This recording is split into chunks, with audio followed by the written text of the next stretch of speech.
ગુજરાત સરકાર દ્વારા ગઈકાલે ગિફ્ટ સિટીમાં ડાઇન એન્ડ વાઇનની છૂટ આપવાનો નિર્ણય જાહેર કરવામાં આવ્યો હતો. આ મામલે આજે એક કાર્યક્રમ અંતર્ગત રાજકોટ આવેલા રાજ્યના કૃષિમંત્રી રાઘવજી પટેલે પોતાની પ્રતિક્રિયા આપી હતી. તેમણે જણાવ્યું હતું કે ગિફ્ટ સિટીની જરૂરિયાતોને ધ્યાનમાં રાખીને લેવાયેલા આ નિર્ણયને આવકારું છું અને એમાં કોઈ આફ ફાટી પડવાનું નથી. સુરત, મોરબી અને રાજકોટમાં ઉઠેલી માંગ અંગે પણ સરકાર વિચારણા કરશે. કૃષિમંત્રી રાઘવજી પટેલે જણાવ્યું હતું કે સરકાર માત્ર આવકનું વિચારતી નથી, બીજા રાજ્યો અને વિશ્વભરના દેશો સાથે વેપાર વિકસે તે વિચારીને ગિફ્ટ સિટીની જરૂરિયાતોને ધ્યાનમાં રાખી આ નિર્ણય લેવાયો છે. આ નિર્ણયને હું આવકારું છું. કોંગ્રેસના આક્ષેપો અંગે મારે કંઈ કહેવું નથી, પરંતુ પરિવર્તનની પ્રક્રિયા સતત ચાલતી હોય છે. સમયાંતરે ઊભી થતી જરૂરિયાતો માટે અને રાજ્યના સારા ભવિષ્ય માટે આવા નિર્ણયો લેવાતા હોય છે. રાજ્યનું સૌથી મોટું ગેસ રિફિલિંગ ચોરી કૌભાંડ સુરત જિલ્લામાંથી ઝડપાયું છે. ઘરેલું વપરાશના સીલપેક બોટલમાંથી સીલ ખોલી ગેસની ચોરી કરવામાં આવતી હતી. 887 ખાલી ભરેલા બોટલ, 8 વાહન તેમજ અન્ય સાધન સામગ્રી મળી આશરે 25 લાખથી વધુનો મુદ્દામાલ કબજે કરવામાં આવ્યો હતો. ઘરેલું વપરાશના ગેસ બોટલમાંથી નાની બોટલ રિફિલિંગ કરી વેચવાનું સામાન્ય બની ગયું છે. છાશવારે પોલીસ ચોપડે આવા ગુનાઓ નોંધાઈ રહ્યા છે, પરંતુ સુરત જિલ્લા એલસીબી અને ઓલપાડ પોલીસે સંયુક્ત રીતે દરોડા પાડી ગુજરાતના સૌથી મોટા ગેસ રિફિલિંગ ચોરીના કૌભાંડનો પર્દાફાશ કર્યો હતો. વહેલી સવારે ઓલપાડ તાલુકામાં માસમા ગામે આવેલી પિંકી ગેસ એજન્સીમાં ઓલપાડ પોલીસ અને જિલ્લા એલસીબીએ બાતમીના આધારે દરોડા પાડ્યા હતા. ત્યારે ગેસ એજન્સીના માણસો ઘરેલું વપરાશના સીલપેક બોટલમાંથી ગેસ રિફિલ કરી ચોરી કરી રહ્યા હતા. ઇન્ડિયન ગેસના 16 કિલોના દરેક બોટલમાંથી એજન્સીના માણસો 1.5 થી 2 કિલો ગેસ કાઢી બોટલમાં ભરી રહ્યા હતા. ભારતીય સેનાએ જમ્મુ કાશ્મીરમાં અખનૂરમાં ખોર ખાતે આંતરરાષ્ટ્રીય સરહદ પર આતંકવાદી ઘૂસણખોરીના પ્રયાસને નિષ્ફળ બનાવ્યો છે. આ દરમિયાન એક આતંકવાદી માર્યો ગયો હતો. ભારતીય સેનાની વ્હાઇટ નાઇટ કોર્પ્સે સોશિયલ મીડિયા પોસ્ટ દ્વારા આ માહિતી આપી છે. સેનાએ કહ્યું હતું કે શુક્રવારની રાત્રે 4 આતંકવાદી સર્વેલન્સ કેમેરામાં જોવા મળ્યા હતા. આ દરમિયાન સુરક્ષા દળોએ ગોળીબાર કર્યો હતો. કેમેરામાં 3 આતંકવાદી એક મૃતદેહને આંતરરાષ્ટ્રીય બોર્ડર પાર લઈ જતા જોવા મળ્યા હતા. સેનાએ તેમના ફૂટેજ પણ જાહેર કર્યા હતા. ઘટના અંગે વધુ માહિતી મળવાની બાકી છે. અખનૂર રાજૌરીથી લગભગ 66 કિલોમીટર દૂર છે, જ્યાં ગુરુવારે આતંકવાદીઓએ સેનાના કાફલા પર હુમલો કર્યો હતો. રાજૌરી હુમલામાં 5 જવાન શહીદ, 4 આતંકવાદીએ હુમલો કર્યો હતો. દુબઈથી નિકારાગુઆ જઈ રહેલા A340 પ્લેનને શુક્રવારે ફ્રાન્સમાં અટકાવવામાં આવ્યું હતું. આ વિમાનમાં 303 ભારતીય નાગરિક સવાર છે.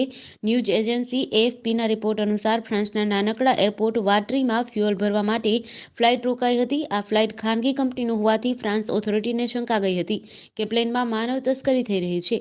આ પ્લેનમાં 303 મુસાફર છે. હવે તપાસનો વિષય એ છે કે આખું પ્લેન માનવ તસ્કરી માટે ઉપયોગમાં લેવાયું હતું કે 303 મુસાફરમાંથી 8-10 મુસાફરોની તસ્કરી થતી હતી. ભારતીય દૂતાવાસના અધિકારીઓ તપાસ કરે છે. જો આખું પ્લેન માનવ તસ્કરીમાં સંડોવાયેલું જણાશે તો સૌથી મોટી માનવ તસ્કરીની આ નવી મોડેસ ઓપરેન્ડી સામે આવશે. હાલમાં ફ્રાન્સની પોલીસે 2 વ્યક્તિની અટકાયત કરીને પૂછપરછ ચાલુ કરી છે. અમેરિકાના કેલિફોર્નિયાના નેવાર્કમાં ખાલિસ્તાની કટ્ટરપંથીઓએ એક હિન્દુ મંદિરને નિશાન બનાવ્યું છે. અહીં કેટલાક લોકોએ એક મંદિરમાં તોડફોડ કરી હતી અને મંદિરની દિવાલો પર ભારત વિરોધી સૂત્રો લખ્યા હતા. કેલિફોર્નિયા પોલીસે આ ઘટનાની નોંધ લીધી છે અને તપાસ શરૂ કરી છે. મીડિયા રિપોર્ટ્સ અનુસાર જે મંદિર પર ખાલિસ્તાનીઓએ હુમલો કર્યો તે વોશિંગ્ટન ડીસીથી 100 કિમી દૂર આવેલું છે. હિન્દુ અમેરિકન ફાઉન્ડેશને સોશિયલ મીડિયા પર ફોટા શેર કર્યા છે, જેમાં મંદિરની એક દિવાલ પર ભિંડરાનવાલેને શહીદ કહ્યો છે. ખાલિસ્તાનીઓએ મંદિરના બોર્ડ પર ભારત વિરોધી નારા પણ લખ્યા છે. હિન્દુ અમેરિકન સંસ્થાએ આ ઘટનાને હેટ ક્રાઇમ ગણાવી તપાસની માંગ કરી છે. ખાલિસ્તાનીઓએ મંદિરની દિવાલ પર વડાપ્રધાન નરેન્દ્ર મોદી વિશે પણ અપશબ્દો લખ્યા છે. ઇન્ટરનેશનલ મોટિવેશનલ સ્પીકર વિવેક બિંદ્રાએ તેની પત્ની પર હુમલો કર્યો છે. આક્ષેપ છે કે તેણે તેની પત્ની યાનિકાને રૂમમાં બંધ કરી દીધી અને તેની સાથે મારઝૂડ કરી હતી. એને કારણે તેના કાનનો પડદો ફાટી ગયો. તેને અપશબ્દો કહ્યા. મોબાઈલ પણ તોડી નાખ્યો હતો. નોઈડામાં બિંદ્રા વિરુદ્ધ એફઆઈઆર નોંધવામાં આવી છે. એફઆઈઆર મુજબ વિવેક બિંદ્રાના બીજા લગ્ન 6 ડિસેમ્બરે યાનિકા સાથે થયા હતા. હુમલાની ઘટના 8 ડિસેમ્બરે બની હતી. આ પછી યાનિકાને દિલ્હીની એક ખાનગી હોસ્પિટલમાં દાખલ કરવામાં આવી હતી.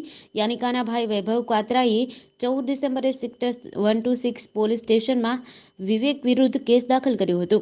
પરંતુ શુક્રવારે સાંજે મામલો સામે આવ્યો હતો. વિવેક બિંદ્રાનો એક વિડીયો પણ સામે આવ્યો છે, જેમાં તે સોસાયટીના ગેટ પર પત્ની સાથે ઝઘડો કરતો જોવા મળે છે. વિવેક બિંદ્રા બડા બિઝનેસના સીઈઓ છે. યુટ્યુબ પર વિવેકના 2 કરોડથી વધુ સબસ્ક્રાઇબર્સ છે. વલસાડ જિલ્લાના વાપીના ગુંજન વિસ્તારમાં આવેલા પાથરણા સંચાલકોની ફૂટપાથ ઉપર વેપાર કરવા દેવા બદલ જીઆઈડીસીના અધિકારીઓને હપ્તો આપવાના બહાને આજુબાજુના તમામ પાથરણા સંચાલકો પાસે હપ્તાની ઉઘરાણી કરતો હતો. વેપારીઓએ એસપીના જનસંપર્કમાં વેપારીઓએ એસપી કરણરાજ વાઘેલાને ફરિયાદ કરતા સમગ્ર મામલો પ્રકાશમાં આવ્યો હતો. જે બાદ વેપારીઓને જીઆઈડીસી પોલીસ મથકે એફઆઈઆર નોંધી હતી. તપાસ હાથ ધરી હતી. પાથરણા સંચાલકો સાથે છેતરપિંડી કરનાર ઇસમને ઝડપી પાડી કાર્યવાહી હાથ ધરી છે. ફરિયાદના આધારે જીઆઈડીસી પોલીસે પ્રાથમિક તપાસ હાથ ધરી હતી, જેમાં ઘણા પાથરણા સંચાલકો સામે આવતા જીઆઈડીસી પોલીસે આરોપીની ધરપકડ કરી છે. આરોપીએ છેલ્લા 4 વર્ષમાં 500, 1500 અને 2500 એમ કુલ 2.72 લાખ ઉઘરાવી લીધા છે. સ્ટેટ મોનિટરિંગ સેલ પોલીસે ગોધરા તાલુકાના ઓરવાડ ગામે દુકાન પર બેસીને દારૂનો ધંધો કરતા એક ઇસમને 3.35 લાખના મુદ્દામાલ સાથે ઝડપી પાડી કાર્યવાહી હાથ ધરી હતી.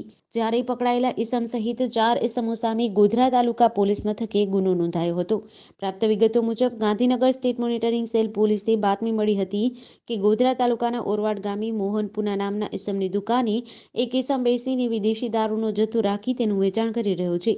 જે ચોક્કસ બાતમીના આધારે સ્ટેટ મોનિટરિંગ સેલ પોલીસે જે બાતમી મુજબની દુકાને છાપો પાડ્યો હતો.